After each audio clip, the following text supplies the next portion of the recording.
The hidden power of keeping things to yourself. Imagine this. You're standing in front of a crowd, sharing every single detail of your life. Every plan, every thought, every feeling laid bare for all to see. How would that make you feel? Exposed? Vulnerable? Or perhaps a bit uncomfortable? We live in a world where sharing has become second nature. From social media updates to casual conversations, we tell others everything. But have you ever stopped to think if all this sharing is truly helping you or hindering you? What if the key to living a more peaceful, focused, and powerful life lies in the things we choose not to say? In this video, we're going to dive into the power of privacy. How keeping certain aspects of your life private, such as your plans, struggles, dreams, relationships, and even your fears, can lead to greater peace, focus, and strength. This isn't about secrecy or hiding your life from the world.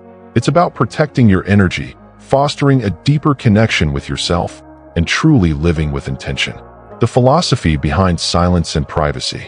One of the most profound teachings in Buddhism is the importance of silence and contemplation. Silence isn't just about shutting out the world. It's about holding your energy, your thoughts, and your intentions with reverence.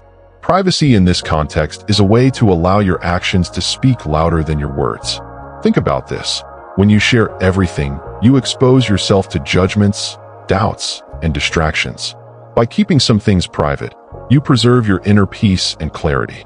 Silence allows you to think deeply, act intentionally, and focus on what truly matters without the noise of others influencing you. In Buddhism, silence is seen as a source of strength, allowing you to connect with your true self. Personally, I've realized the immense power that comes from silence and keeping things private. Early in my life, I would eagerly share my dreams and plans with anyone who would listen, hoping for validation. But over time, I started to notice how the more I shared, the more my own enthusiasm and confidence were dampened by external opinions. By choosing to be more selective with what I shared, I noticed that my focus and clarity became sharper. The less I talked about my plans, the more power I gave them to develop in their own time and space. Example 1. The impact of sharing your future plans too soon. Now, let's consider a real-world example. Imagine you have a big dream. Maybe you want to start a new business, write a book, or travel the world. At first, you're excited, and naturally, you want to share this with everyone around you. You tell your family, your friends, your coworkers, and maybe even strangers you meet along the way. However, over time, you realize that the more you share, the more doubts and fears start to creep in. People begin to offer their opinions, and some of those opinions are discouraging. Maybe someone tells you that starting a business is too risky, or that traveling the world is a dream that's impossible to achieve. These doubts, while well-meaning, can cloud your clarity and make you second-guess yourself. This is what happens when we share our dreams too early. The excitement and clarity we had in the beginning get drowned out by other people's voices. We begin to question ourselves, our abilities, and our dreams. Contrast this with a person who keeps their dreams to themselves until they are ready to act on them.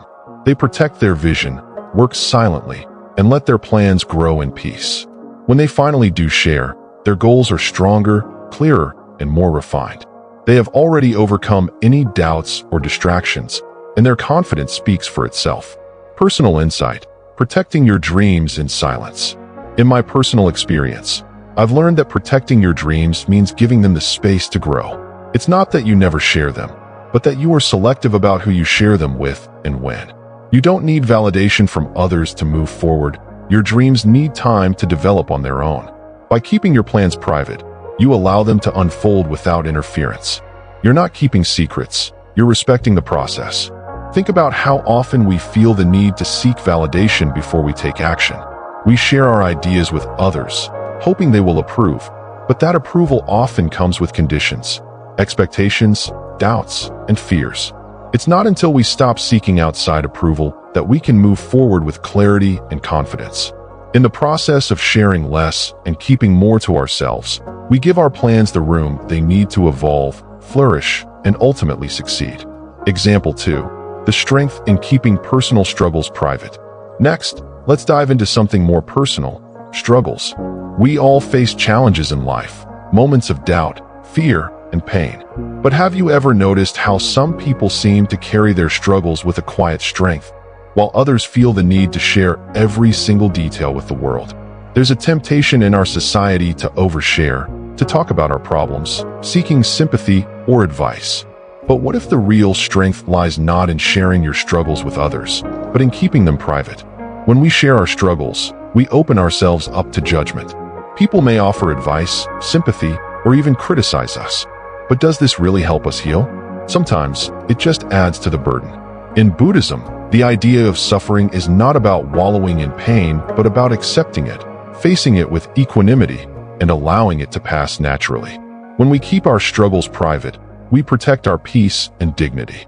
We take control of our own healing process instead of relying on external opinions or validation. I found that when I kept my struggles to myself, I felt a greater sense of peace. I was no longer defined by my pain or my problems. Instead, I was able to address them quietly, in my own time, and find solutions without the added pressure of others' opinions.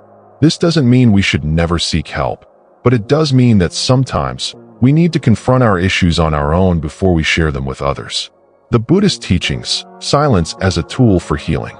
In Buddhism, silence is not about ignoring your emotions, but about observing them without attachment. When you share your struggles, you may inadvertently amplify your pain. By keeping them private, you give yourself the space to process and heal in your own way. Silence, in this context, is a form of self-care and self-reliance. A powerful example of this practice is meditation. In meditation, you observe your thoughts and feelings without getting lost in them. You don't have to speak about every thought that arises. You simply acknowledge it and let it go. This same approach can be applied to personal struggles. By keeping them private, you avoid external noise, and you give yourself the time and space to heal. Example 3. The danger of publicly sharing financial details. Let's turn to another sensitive topic, financial privacy. In today's society, it's common to flaunt wealth and possessions as a symbol of success. Whether it's showing off a new car or posting about a big paycheck on social media, the pressure to display wealth is constant. But what happens when we make our financial lives public? We invite judgment, envy, and expectations that can create unnecessary distractions.